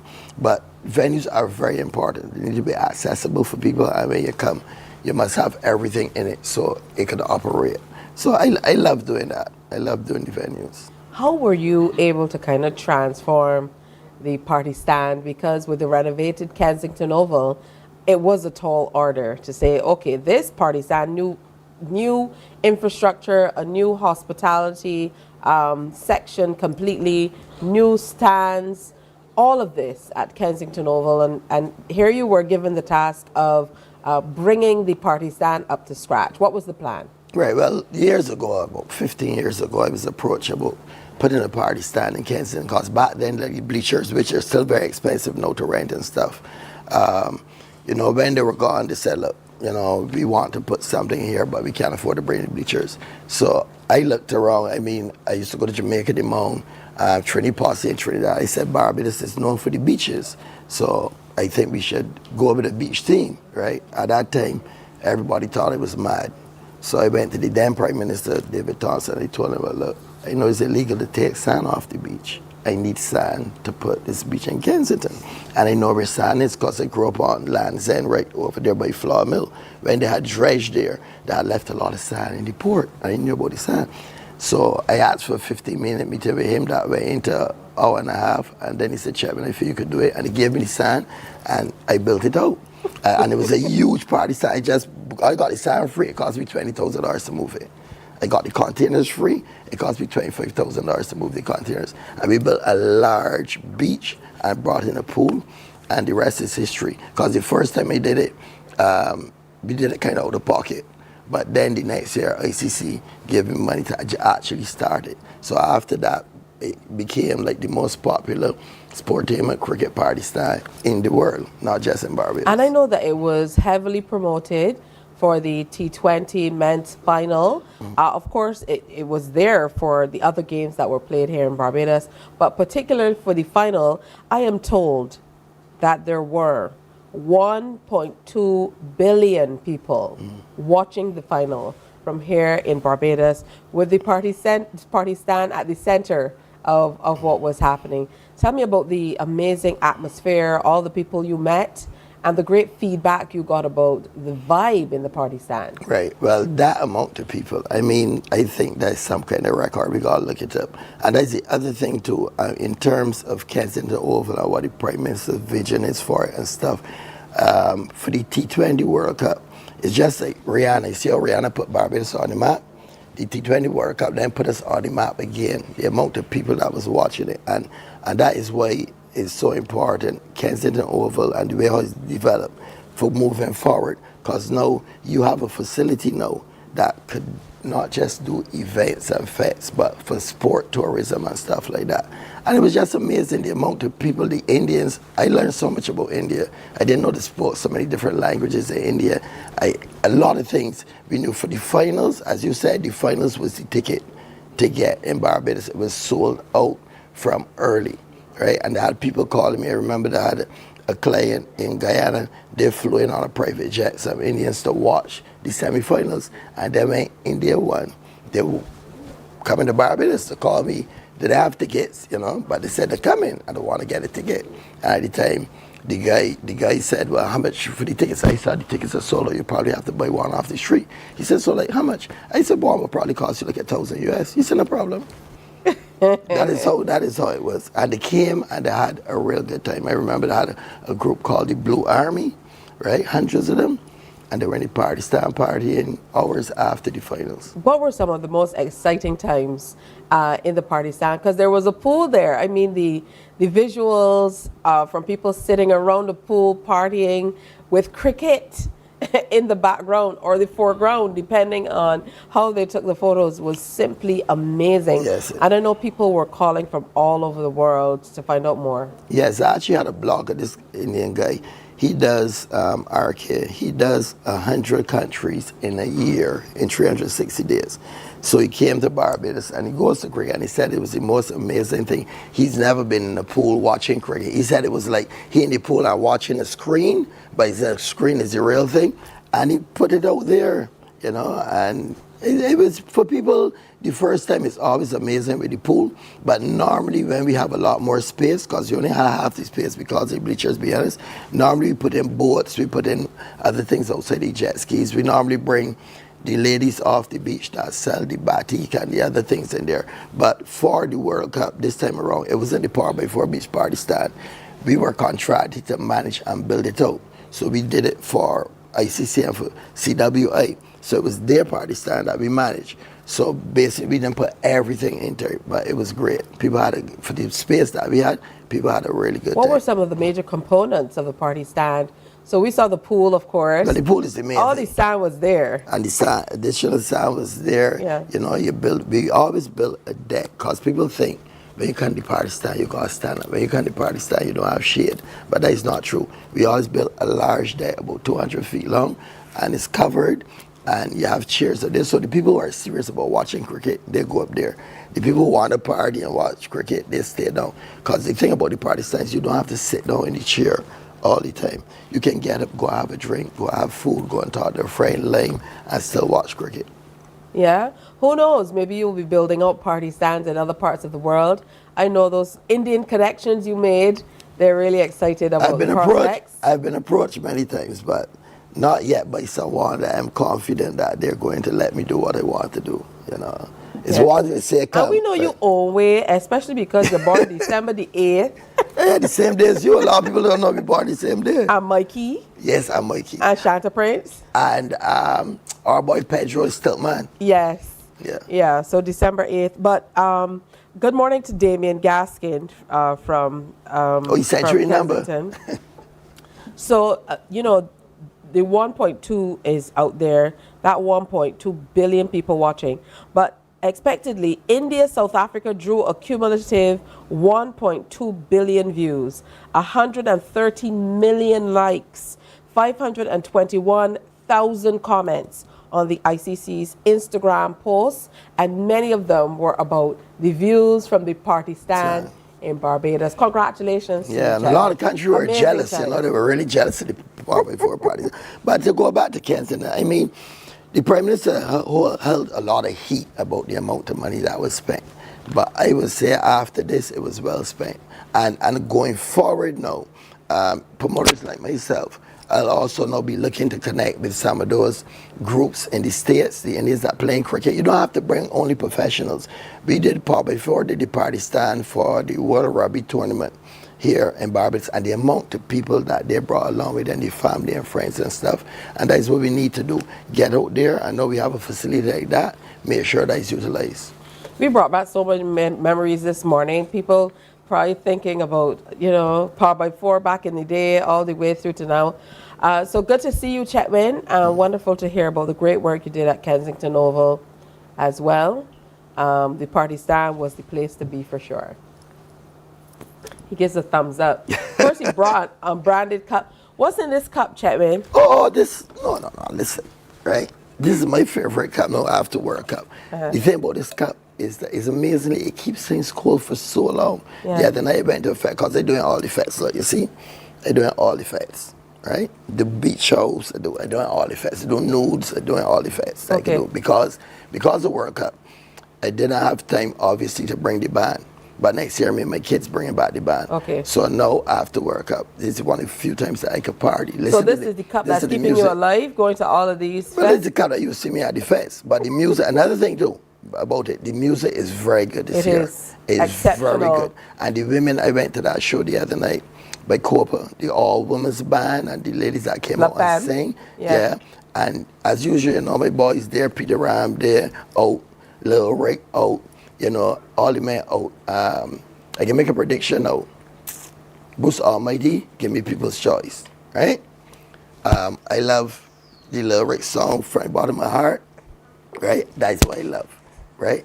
And I don't want to call too many names because people can get vexed. But the music is, whenever the music is good, we have a great crop over. It's true, the music is really good this year. And the music is very good. You were upstairs when we leave here, we're playing the music and listening as well. Thank you for coming through and telling us more about the party stand. You're welcome. Always good to connect with you, Chetwin. Chetwin Stewart. Mornin Barbados. A stalwart. Congratulations. a crop over stalwart in this 50th year for all the work that he's done through the years and continues to do in other areas as well. Coming up, we're going to tell you about a tournament that's changing communities. That's next. Morning, morning, morning. Good morning. Good morning to you. From 98.1 to CBC TV8 comes the Soca Avenue, the sweetest soca hour in radio. It's artists with new tunes and some old sweet ones too, jamming on the Soca Avenue. Saturdays, join AON Skills and the crew down on Soca Avenue. All new on CBC TV8. Feeling the festival.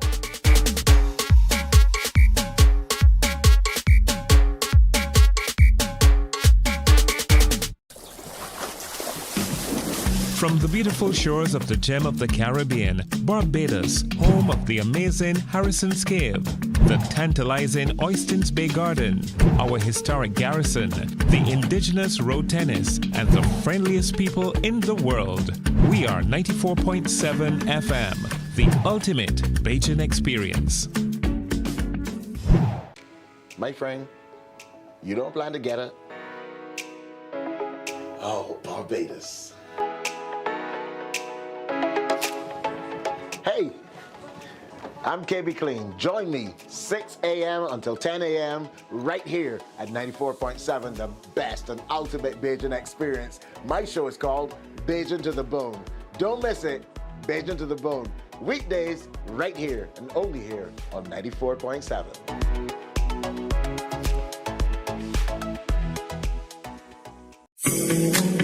The facts say Morning Barbados reaches an audience of over 50,000 and Newsnight reaches over 56,000. It's simple. When you advertise, you're getting your message to over 50,000 of your potential customers. Make the call to CBC Sales Department today and watch your business grow. Contact us at 467-5559 or email marketing@cbc.bb.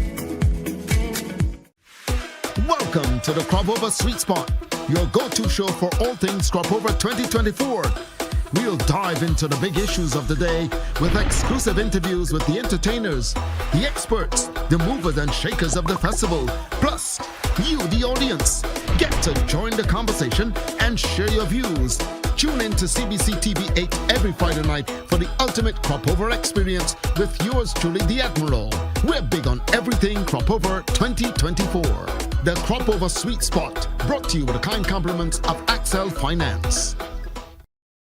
Tune in every Friday at 6 p.m. to see me, Chrissy D, on Fashion Flair on CBC TV8. I'll be bringing you the latest fashion trends, fashion ends, and everything in between. Get ready to transform your style, get inspired, and elevate your fashion game with the ultimate guide to looking fabulous. Join me, Chrissy D, this Friday on CBC TV. Morning, morning, morning. Good morning. Good morning to you. It's 10 minutes to go before 8 o'clock on this Q day. Is Thursday, and that means it's Q in the community. We're going to tell you about that a little bit later, but we're joined now by Rodney Simpson, who's coach and technical coordinator with the Hamilton Lashley Foundation, Tracy Carter, captain of the Barbados Blazers, and Rosemary Samaru, captain of Hibiscus team from Trinidad. Good morning, welcome. Good morning. Good to have all of you with us. I know how it is waking up early, particularly when you're in sports, because you have to kind of get the mind going and then get the body behind it as well. So I appreciate coming out to share with us. Rodney, I cannot believe a year on we're talking about this competition again. Yeah, that's how fast time fly. Yeah? So talk to me about what we can expect with this partnership with Trinidad and for the tournament this time around. Yes, it's a tournament that we played last year for Catherine Marina Paul. It is the Catherine Marina Paul double T6. We call it double T6 because this year it's 6 overs. Normally 6 overs, everybody ball over, but this time it's 6 players, everybody ball 2 overs. We are playing for the Catherine Paul Shield. Last year was played last year at the Glebe at Dover, and Trinidad come up the winners. So Trinidad the defending champions, Hibiscus of Trinidad the defending champions, and it starts today at 3 p.m. and it starts at Sheffield, and it played tomorrow at 3 also at Sheffield, and then it finished on Sunday at 3 p.m. It's a two best in 3. So whoever win, carry back win the shield. So Barbados is trying to take the shield from Trinidad this time. Listen, you can't say carry back the shield because that was that was yeah, I'll right. be the best. That was carry the suggest shield. that I see the shield, right? You know, I defended the win. Whoever win, I have ties to all 2 countries. Because my son is Trinidadian, so if Trinidad win, I still win. If Barbados win, I still win. Man. So let me talk to Ms. Samaru. So, you know, no pressure. You're defending a title here. How do you feel about the T6 version of the game? I know it must be really quick-paced and just excitement all round. As a quicker game, I feel very proud of it because we are accustomed playing T20 and T6s back home. So I don't think it should be a pressure for us. Good stuff. How did you get into playing cricket? From secondary school, I got into a club and then I get trial for under 19 nationals and then I am here still playing again. Oh, that's beautiful. Tracy, we got a lot of work to do. Yeah. Girl, I he said take it back. You know, slip of the tongue. I have some under 19 girls, so now come up with Trinidad also, playing any CWA tournament. So I'm expecting good outage from them. That's good stuff. What about this version of the game? I mean, T6 is... It's quick. Very yeah? fast turnover. How do you feel about this? And tell me about how the girls have been preparing. My first time dealing with this kind of hardball, so... But the girls is prepared already, so... A young lady, Nadine Wood, on the 19th, so she played already, so she know the background of training. So this shield is staying, I don't think she would let it go anywhere. I don't think Nadine or Miss Wood would let it go anywhere. All right, that's good stuff. I hope that in addition to playing in the tournament, you're getting an opportunity to enjoy Barbados too. Of course, we is enjoying Barbados. Yes. Yeah, so keep them busy with the enjoyment. And we also having a karaoke competition. We'll be singing for a shield for Winston Classics Clear Year. We do it last year, and Trinidad also win it too. Carry back the shield. Because we're multi-talented. And we parade the young lady that come and do the interview. She sing a Spanish song. I represent Barbados. Honestly, that's why we lost. Like honestly speaking, I feel like I should come first. I feel like I should have come first, but she come first and put me second last. Listen, do you have a video of it? Yeah, you got it. We can do a review. I can show the video. Yeah. All right. So coming up, so that everybody knows, they're at Sheffield. That is over in St. George. Yeah. So Sheffield today, 3 o'clock. Yeah. And Friday. Then tomorrow, Saturday. And Sunday. 3 o'clock. And Sunday, 3 o'clock. So best of 3. Yeah, best of 3. And it's Barbados versus Trinidad. Yeah. Callaloo versus Cuckoo. Flying fish versus flying fish. And the karaoke is in the mixed bar. Anybody want to come to the karaoke is in the mixed bar in Parishland. All right, good stuff. I love it. It's always great to any young lady that interested in playing, they could come and join. Wow, I love that. So you're still open. You still have the doors open for people to come in and be a part of the team. Yes, I love that. I just need to reach out to you. You coming out too. You are not representing us in karaoke, right? You coming out too. Yeah, I singing again. The only chance we got is me. I think you should come and be a judge this time. For the karaoke competition? For the karaoke competition, yeah. Because remember, he think he should win. Would I make Calvin then? I Calvin then what you I don't know. I'm going to be fair. I'm going to be fair, Rodney. Okay? Tracy Carter, captain of the Barbados Blazers. Rosemary Samaru, captain of the Hibiscus team. Welcome to Barbados, but I hope that shield doesn't go back with you. And then to add insult to injury, they've gone back with the karaoke shield too. But our main aim is to defend our titles, both karaoke and cricket too. Come out and enjoy some cricket this weekend, starting today, 3 o'clock. Central location over at Sheffield in St. George. Hey, we're going to take a break. We are out of time. When we come back, we're going to wrap up today's presentation. Stay with us. Morning, morning, morning. Good morning. Good morning to you. Tune in every Friday at 6 p.m. to see me, Chrissy D, on Fashion Flair on CBC TV8. I'll be bringing you the latest fashion trends, fashion ends, and everything in between. Get ready to transform your style, get inspired, and elevate your fashion game with the ultimate guide to looking fabulous. Join me, Chrissy D, this Friday on CBC TV8 at 6 p.m. for an exciting episode of Fashion Flair.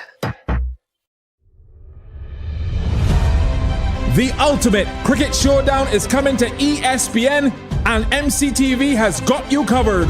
The ICC Cricket World Cup 2024 is here on ESPN and MCTV.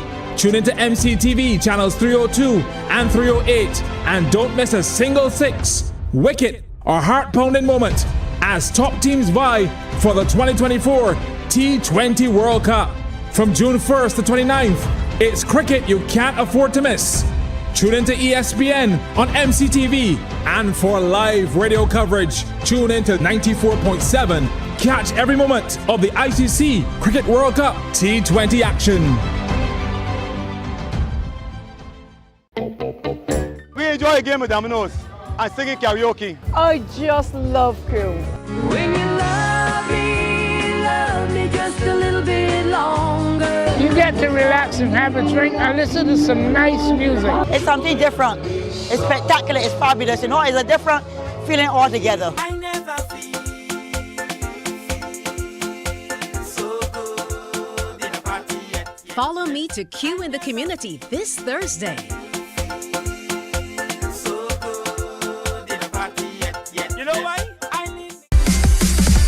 While you go about your business, we go about our business, and that is gathering the news. Stay up to date at CBC News Barbados on Facebook, Instagram, and Twitter. Get news update on radio throughout the day. And join us for the CBC News Night at 7 every night. CBC News team is on the job and bringing you the news. There is a saying, you can find a Bajan anywhere. Are you a Bajan living abroad? Or do you know of... Morning, morning, morning. Good morning. Good morning to you.